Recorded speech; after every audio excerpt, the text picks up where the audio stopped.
Thomas is 71. He worked hard his entire life, woke up before sunrise for decades, never missed a day unless he absolutely had to, bought a modest but beautiful home in a quiet neighborhood back in the late 80s, raised his family within those walls, watched his kids grow up and move out, and by every measure, from the outside looking in, it seemed like he had everything figured out. And honestly, for a very long time, he did. His life followed a clear structure. Work hard, earn steadily, invest in something real, something solid, something permanent.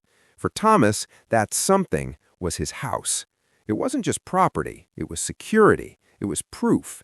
It was a symbol that he had escaped the instability he saw growing up.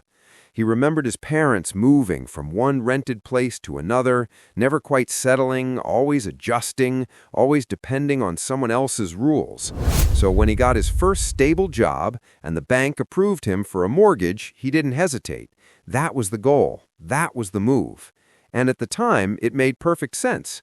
Property values were rising, inflation was high, and owning a home wasn't just smart, it was expected. And in many ways, he was right. Today, his house is worth several times what he paid for it. On paper, Thomas is wealthy. But here's where things quietly shifted. At 71, most of his net worth isn't accessible.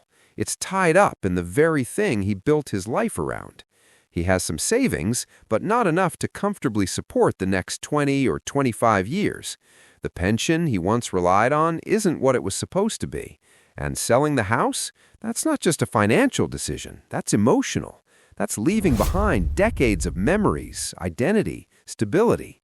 So he stays, wealthy on paper, restricted in reality. The house was never the problem. The belief that the house was the entire plan, that was the trap.